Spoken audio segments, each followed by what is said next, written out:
ഈ ചാനലുകാര് അടുത്ത ആള് പറയുമ്പോൾ ആത്മഹത്യ ചെയ്ത് പറയാതെ അവരെ കൊന്നാണ് നിങ്ങൾക്ക് പറഞ്ഞാലില്ല, അല്ല ജനങ്ങളെ കൊണ്ട് പറയിപ്പിക്കാനില്ല. ആ രാത്രി കൊണ്ട് അങ്ങ് 11 മണി കൊണ്ടിട്ട് 10 മണിക്ക് 1 മണിക്ക് കൊണ്ടിട്ട് 1 മണിയായപ്പോ പൊങ്ങി വന്നു. ഇതൊക്കെ എവിടെ പറഞ്ഞ് ആരെ വിശ്വസിക്കുന്നത്? ആര് വിശ്വസിക്കും? ഞങ്ങൾക്കൊക്കെ ഇത് കേൾക്കുമ്പോ പുച്ഛമാ. അറിഞ്ഞോ? അത് തന്നെയല്ല, ഇത് കഴിയുന്ന മരുന്നെല്ലാം കുടിപ്പിച്ച് ആ കൊച്ചുങ്ങളെയും കൊണ്ട് ഇവള് എങ്ങനെ അവിടെ ചെല്ലും? ഇതൊക്കെ നിങ്ങൾക്ക് അയാള് ഒരാള് പറഞ്ഞല്ലോ അവളെ കൊന്നുകൊണ്ടിട്ടതാണ്. അത് തന്നെ അവര് സംഭവിച്ചതും. അത് നിങ്ങൾക്ക് അങ്ങോട്ട് ഇവർ ഈ ആത്മഹത്യ ചെയ്ത് പറയുന്നവരോട് നേരിട്ട് പറഞ്ഞാലില്ല. ആത്മഹത്യ അല്ലാതെ അവളെ മക്കളെ കൊന്നുകൊണ്ടിട്ടതാ. അതിന് കൂടുതൽ തെളിവ് തന്നെ വേണ്ടേ? 1 മണിക്കൂർ അങ്ങ് 11 മണിക്ക് കൊണ്ടിട്ട് 12 മണിയാ പൊങ്ങി. ഇതാരാണ് അറിയിക്കുന്നേ? ആരാണ് പറഞ്ഞ് പൊട്ടനാക്കണേ? ഈ നേതാക്കന്മാരെയും ഈ പോലീസ് ഉദ്യോഗസ്ഥരെയും ഒക്കെ ചോദ്യം ചെയ്യണം. അതാണ് വേണ്ടത്. പ്രതികരിക്കണം ജനങ്ങള്. ഇത് പണത്തിന്റെ മുകളിൽ പരുന്തും പറക്കില്ലാത്ത രീതിയിലായില്ലേ? ഇവൻ എങ്ങനെയാ കുഞ്ഞുങ്ങളെ കൊല്ലാൻ തോന്നി? ഇവന്റെ ജനത്തിൽ ആ കുഞ്ഞുങ്ങളെ ആ രണ്ടാമത്തെ കൊച്ചിനെ കണ്ടാൽ എങ്ങനെ മുഖത്ത് നോക്കിയാ കണ്ണ് ഞങ്ങളുടെ മുഖത്തേക്ക് നോക്കിയാ കണ്ണെടുക്കാൻ തോന്നിയല്ലോ. അത്രയും തോന്നി. ഈ തെണ്ടിയിരുന്ന് കാണിച്ചല്ലോ ഇന്ന് ഒരു കരിമാക്കിയുടെ കൂട്ട് ഒരു തന്തയാന്ന് പറഞ്ഞ നാറിയുടെ മോന്ത അപ്പനെ അവനെയോട് കാണിച്ചോണ്ടില്ലേ? ആ ഈ പിള്ളേരുടെ കൊച്ചുപിള്ളേർ അവിടെ അമ്മായിമ്മ അവളെന്നാ വരുമ്പം ഇവള് കത്താന്ന് പറഞ്ഞാൽ അതുങ്ങളെ കൊന്നേച്ചു കൊണ്ടിട്ടത് തന്നെ, അല്ലാതെ ഒരു ഇതുമല്ല. ഇവിടെ ജനങ്ങളെ ശിക്ഷിച്ചില്ലെങ്കിൽ, അവന്റെ സത്യാവസ്ഥ മനസ്സിലാക്കി ചെയ്തില്ലെങ്കിൽ ദൈവം അവന് ശിക്ഷ കൊടുക്കും. അല്ല നോക്കിക്കോ. അങ്ങനെ പല അനുഭവങ്ങളും ഇപ്പൊ ഉണ്ടായിക്കൊണ്ടിരിക്കുന്നു. ചില ചാനലുകാർ ഈ ആത്മഹത്യ ചെയ്യുന്നു പറയുമ്പോൾ തന്നെ ഈ ആത്മഹത്യ അല്ല, അത് ശരിക്കും കൊന്നുകൊണ്ടിട്ടത്. ഇതിനകത്ത് ചെയ്യേണ്ടത് ഇതിനകത്ത് അവര് അയാള് പറയുന്നുണ്ടല്ലോ, ഇപ്പൊ പറഞ്ഞ ആ തള്ളേനെ വേണം പിടിക്കാൻ ആദ്യം, തന്തേനെ അല്ല. തള്ളേനെ ആ പെങ്ങളെയും പറ്റിയ അറസ്റ്റ് ചെയ്യണമെന്ന് പറഞ്ഞു. അയാള് പറഞ്ഞ നെയ്യും സത്യം. തന്തേനെയും എന്ത് ചെയ്യാൻ? ഇതിപ്പോ ഈ ലോകത്തിന് എന്നാ സംഭവിക്കാത്തത്? ആ കാശുണ്ടെങ്കിൽ. ഇതിനകത്ത് ഹാർഡ് ഫാമർ ചാനലുകാരെ ഇത് സത്യമായിട്ട് പുറത്ത് കൊണ്ടുവന്നത് ആദ്യം മുതലേ. ആ ചാനലുകാരെ ഇത് സത്യാവസ്ഥ പറയുന്നത്. ഒരു മണിക്കൂർ കഴിയുമ്പോൾ വെള്ളത്തിൽ ചാടികൾ പൊങ്ങി വരുമല്ലേ? അത് പൊങ്ങിയിടിച്ച് അത് തന്നെയല്ലേ വെള്ളം അടുപ്പിച്ച വള്ളക്കാരെയൊക്കെ അവിടെ നിർത്തിയിരിക്കുമായിരുന്നു ഇവര്. ഇത്ര പെട്ടെന്ന് അങ്ങോട്ട് പൊങ്ങി വരുമ്പോൾ പിടിച്ചു എടുക്കാനായിട്ട്. ബോഡി ഇത് 2-3 ദിവസം പഴക്കായ ബോഡിയാന്ന് അവര് തന്നെ പറയുന്നുണ്ടല്ലോ. പിന്നെ ആ വട്ടിൽ എവിടെ പോയി? പിന്നെ കേൾക്കുന്നില്ലല്ലോ അതിനെപ്പറ്റി. ഉണ്ടോ? ഇവിടെ എന്തിനു കാരിത്താസിലോട്ട് കൊണ്ടുപോയി ഈ ബോഡി കൊണ്ട്? ഇവര് മെഡിക്കൽ കോളേജിലല്ലേ പോകേണ്ടത്? അപ്പൊ അവനെ അവിടെ എന്തെല്ലാം ചെയ്യാന്ന് അതൊക്കെ. അത് തന്നെയല്ലേ ഇവിടെ അവിടെ ചെന്നിട്ട് പെട്ടെന്ന് മുറിക്കാതെ കയറ്റി മുറി പൂട്ടിയതെന്തിനാ? ഇതൊക്കെ മതിയില്ല തെളിവിന്. എത്ര 8 9 ക്യാമറയുണ്ട്, ഒറ്റ എണ്ണത്തിനകത്ത് ഇല്ലല്ലോ. ഉണ്ടോ? ഇത് കൂടുതൽ എന്നാ തെളിവ് വേണ്ട? അത് തന്നെയല്ല ഇതിനകത്ത് വരാൻ പോണത്. ആ പള്ളിയുടെ ഇസ്മാളൊക്കെ പള്ളിയുടെ വീടിന്റെ ഫ്രണ്ടിൽ ഒരു പള്ളി ഉണ്ടല്ലോ, ആ പള്ളിയിലുണ്ടല്ലോ ക്യാമറ. അത് നോക്കിയാൽ മതി. അതെന്തി നോക്കാത്തെ? ഇവരൊക്കെ എന്തിനാ പള്ളിയാണെന്ന് പറഞ്ഞുകൊണ്ട് ഇവന്മാരൊക്കെ കുത്തിയിരിക്കണേ ഈ കുപ്പായ തൊഴിലാളികൾ? ഇവന്റെയൊക്കെ കുർബാന പോലും കാണരുതെന്ന് ഞാൻ പറയണേ. ആ ക്യാമറയിൽ വരുമില്ലേ? എന്ത് ചെയ്തൊന്നും പുറത്തു വരാത്ത ആ വേലക്കാരത്തി മോളിയോ? ആ മോളി എന്ന് പറഞ്ഞാൽ അവളെ പറയേണ്ട ഭാഷ എന്നാന്നറിയോ? അവൾ ഒന്നും കണ്ടിട്ടില്ല. ഒന്നും കണ്ടിട്ടില്ല. ഒരു കുഴപ്പവും ഇല്ല. അവള് കൊച്ചു കരയണമെന്ന് പറഞ്ഞ് പോയിട്ട് പിന്നെ ആ കൊച്ചിന്റെ കരച്ചിൽ കേട്ട് അവളെന്തിനാ കരഞ്ഞോണ്ട് വന്നേ? കൊച്ചു കരയണമെന്ന് കേട്ടോണ്ട് ഇവള് പോയി കണ്ടിട്ട് തിരിച്ചു വരുമ്പോ അവള് കരഞ്ഞോണ്ട് വന്നേ എന്തിനാ? അത് കണ്ട ആ ചേച്ചി പറഞ്ഞില്ലേ തൊട്ടടുത്ത വീട്ടില്, അവളും ആ തള്ളേനെ വേണം പിടിച്ചൊതുക്കാൻ. നല്ല നഖത്തിനിടയ്ക്ക് അവിടെ മൊട്ടുസൂചി അടിച്ചു വരണം അവന്മാരുടെ. വേറൊരു ഒരു സ്ത്രീ പറഞ്ഞ ഒരു പ്രായ സ്ത്രീ പറഞ്ഞ പോലെ, അതുപോലെ തെറി പറയാൻ നമുക്ക് പറ്റിയല്ലാത്തതുകൊണ്ട് പറയണില്ലെന്നേ ഉള്ളൂ. അവളും ആ തള്ള അതിനകത്ത് മെയിൻ കാരണം. അതുപോലെ തന്നെ വെള്ളം ഒഴിച്ച് തിളപ്പിച്ച് പൊള്ളിയത് പപ്പടം പൊള്ളുന്നത് പൊള്ളിയിലിരിക്കുന്ന മുഖത്ത് അല്ലേ എന്നല്ല പറഞ്ഞത്. എന്നിട്ട് ഒരുത്തൻ പറഞ്ഞു കേട്ടില്ലേ, ഒരു കുർബാന കൈക്കൊണ്ട് ഓസ്തിയുടെ വട്ടത്തിലിരിക്കണമെന്ന്. ആ സമയത്ത് ഓപ്പറേഷൻ ചെയ്ത് പോസ്റ്റ്മോർട്ടം നടത്തുമ്പോൾ ഒരു മെമ്പർ കൂടെ ഉണ്ടായിരുന്നല്ലോ, അവള് പറഞ്ഞല്ലോ അന്ന് പിറ്റേ വന്നിട്ട് ഒരു പപ്പടത്തിന് വട്ടത്തിൽ തൊലി പോയിട്ട് വെളുത്തിരിക്കണം ഇറച്ചി. ആര്യ മെമ്പറാ പറഞ്ഞത് കറക്റ്റായിട്ട്. അവർ പോസ്റ്റ്മോർട്ടം ചെയ്യുമ്പോൾ അവരടുത്ത് നിൽപ്പുണ്ടായിരുന്നല്ലോ.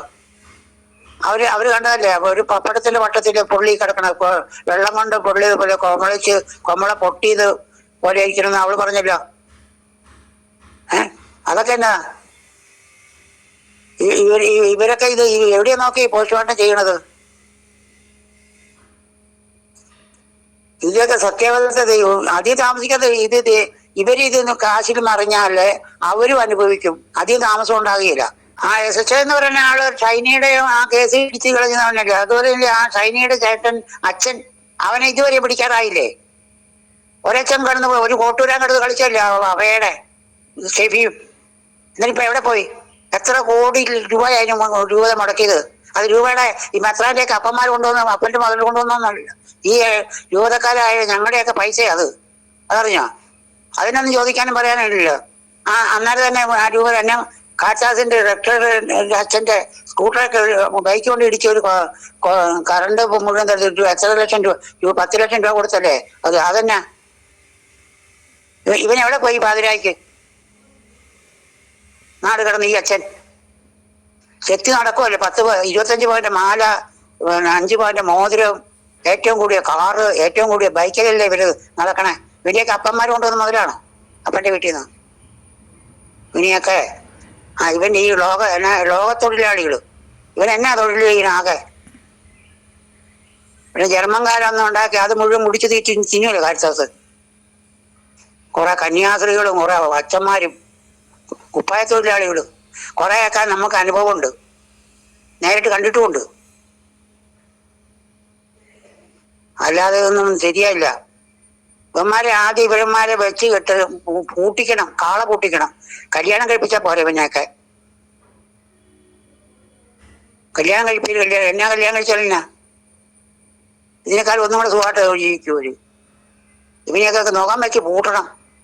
ഈ ജിസിമാരുടെയും കാര്യങ്ങള് SHOയും വാസനോടെ കൂടി കാശ് മേടിച്ചോണ്ട് ഇവരിത് കളി കളിക്കണത്.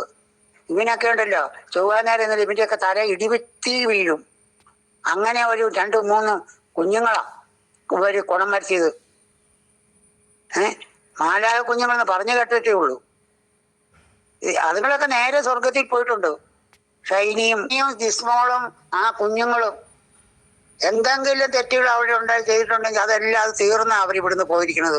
അവരെ അതിനൊന്നും ദൈവം കൂട്ടുന്നില്ല.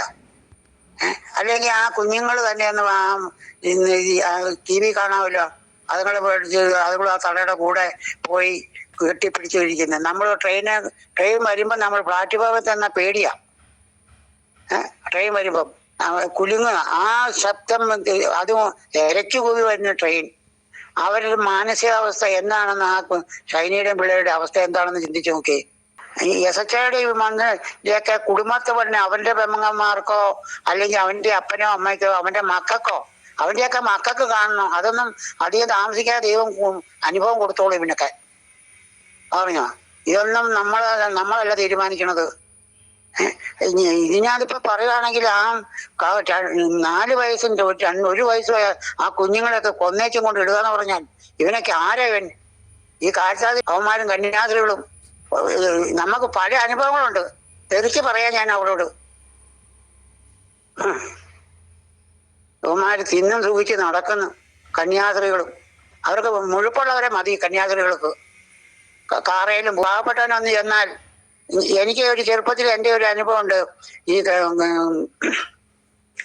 കാർസാസില് സായിപ്പ് അവിടെ ഡോക്ടറായിട്ട് ഇരിക്കുന്ന സമയത്ത് ഞാനൊരു സുഖമില്ലാതെ അവിടെ ഡോക്ടറെ കാണാൻ നിൽക്കുമ്പോഴത്തേ ചീട്ടും എടുത്ത്, അന്ന് ആ പഴയ കെട്ടിടേ ഉള്ളൂ. അപ്പൊ അതിന്റെ ഒരു സൈഡിലായിട്ട് ഒരു അലമാരി ഈ സായിപ്പ് വന്ന് മറിച്ചിട്ട് ചവിട്ട് പൊട്ടിച്ചു. തിരക്കി പറയാം, മരുന്ന് കൊടുക്കേണ്ട പാവങ്ങൾക്ക് കൊടുക്കാനുള്ള മരുന്ന് മാറ്റി വെച്ചേക്കും അവര്. അന്ന് ആയിടുന്നുണ്ടോ? അയാൾ അന്ന് വിട്ടുപോയതേ കാഴ്ചയിൽ നിന്ന് എന്നാ പറയണേ. അത് ഈ അലമാരി ചവിട്ടിയിടുന്ന ഞാൻ കണ്ടതോ. അന്നേരം അവിടെ ആരാണ് പറഞ്ഞത് ഇത് പാവങ്ങൾക്ക് കൊടുക്കാൻ വെച്ചിരുന്ന മരുന്ന് ഇവർ മാറ്റി വെച്ചിരിക്കുമായിരുന്നു എന്നിട്ട് പുറത്ത് കൊടുക്കാൻ. അതൊക്കെ ഞാൻ എൻ്റെ കണ്ണിന് കണ്ട സംഭവം. ഇതിനൊക്കെ അല്ലാതെ ഇതൊന്നുമല്ല, ഇത് ലോകം നശിക്കാനുള്ള സെറ്റപ്പായി. ഏതാണ്ട് പെങ്ങളാണെന്ന് പറഞ്ഞ് കേൾപ്പിച്ചെന്ന് എന്നൊക്കെ പറയണ കേട്ടായിരുന്നു. അതൊന്നും നമ്മൾ ഇല്ല. അത് തന്നെയല്ല, സ്പഷ്ടമായിട്ട് ഞാൻ പറയാം, അത്രയും ആത്മഹത്യ എനിക്കറിയാം. ഈ ചില എന്നുവെച്ചാൽ എല്ലാ അച്ഛന്മാരും കന്യാസികളും ഇല്ല കേട്ടോ.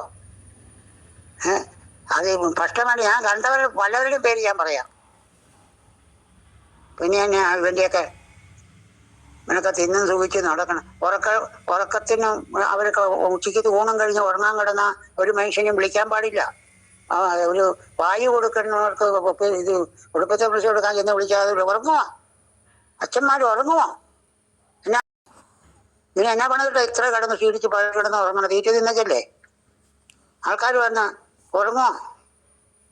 ഒരു ആവശ്യത്തിന് ഒരാൾ വന്നാൽ ഇവന്റെ ഇടവകത്തിൽ നിന്നോ അല്ലെങ്കിൽ ഇവന് ആവശ്യപ്പെട്ട ഇവനെ ഒന്ന് കാണാൻ വന്ന ഇവരൊന്ന് ഉച്ചയ്ക്ക് ഊടും കഴിഞ്ഞ് കിടന്ന് ഉറങ്ങുവാന്ന് വിളിക്കണ്ടെന്ന് പറയണ എന്തിനാ? എന്താ കാര്യം എന്ന് തിരക്കാമെന്നെങ്കിലും ഇവന് ചോദിക്കാമല്ലോ. ഉറങ്ങുവാ, കന്യാസിൽ ഉറങ്ങുവാ, കന്യാസിൽ കാണാൻ ചെന്ന ഉറങ്ങുവാ. ഈ ഉറങ്ങുന്ന ഇവർക്കൊക്കെ രാത്രി തന്നെ പടി മതിയാടാനല്ലേ പോകണ്ട ഓരോരുത്തര്. ഈ അഭയ കേസിനേക്കാളും കഷ്ടമായിട്ട് വരും ഇത്. അല്ല നോക്കിക്കോ, അങ്ങനത്തെ അനുഭവിച്ചുള്ളൂ. അതുകൊണ്ട് അവനിപ്പം സാമാന്യത്തെ ക്യാൻസറായിട്ട് ഇരിക്കണം. ഒരു ദിവസം ആരംഭിക്കുന്ന മുമ്പ് ചത്തുപോയി. സെഫി അവളൊക്കെ രണ്ട് കന്യാസിമാരുണ്ട്. സ്പഷ്ടമായിട്ട് വിവരം പറയും. ഞങ്ങൾക്ക് രണ്ട് കന്യാസിമാരുണ്ട്. അവർ പറഞ്ഞ് ഞങ്ങൾ കഷ്ടപ്പെടുന്ന അവരുടെ ഞങ്ങളുടെ ഇഷ്ടത്തിന് ജീവിക്കണം. ഇഷ്ടം ജീവിക്കാനില്ല, ഞങ്ങൾക്കൊരു ഇത് ഉണ്ടാകണം. ടിക്കറ്റ് വരെ കന്യാസികൾ പൈസ കൊടുത്ത് വിട്ടേച്ച് മദർ പൈസ വിട്ട് ഇവര് ടിക്കറ്റുമായിട്ട് പോവുക മദറിനെ കാണിക്കാൻ. 2 ലക്ഷം രൂപ 1.5 ലക്ഷം രൂപ മാസം ശമ്പളം മേടിക്കും ടീച്ചർമാര്, കന്യാസികള്. അവര് പോവുക ടിക്കറ്റ് മദറിനെ 100 രൂപ മേടിച്ചിട്ട് വന്നു. വണ്ടിക്കൂലി കൊടുത്ത് ഒരു 10 രൂപ കൊടുത്ത്, അന്നേരം 10 രൂപ കൊടുത്തിട്ട് ഓട്ടോയ്ക്ക് ആളുകൾ കയറിയില്ല. അത് ഞങ്ങൾക്ക് ടിക്കറ്റ് കൊണ്ട് കൊടുക്കണം.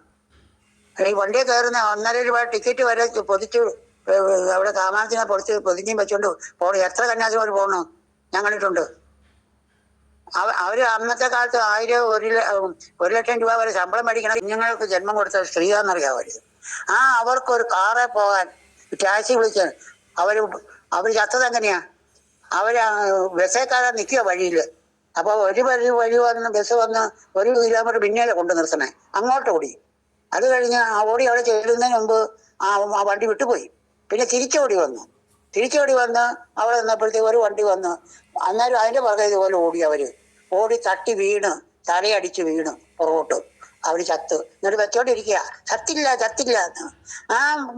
മർസലീസ് എന്ന് പറഞ്ഞ സിസ്റ്റർ പെണ്ണിനും കിടങ്ങൂർ ആശുപത്രി അത്ര ആക്കിയത് അവര് ദീപ ഡോക്ടർ എന്ന് പറഞ്ഞ അവരും കൂടെ കൂടിയാ ആളാക്കിയത്. അവർക്കൊരു കാറ് മേടിച്ച് അല്ലെങ്കിൽ ഒരു ടാക്സി വിളിച്ച് പോകാനുള്ള പവർ ഇവർക്കൊന്നും കൊടുക്കാനില്ല.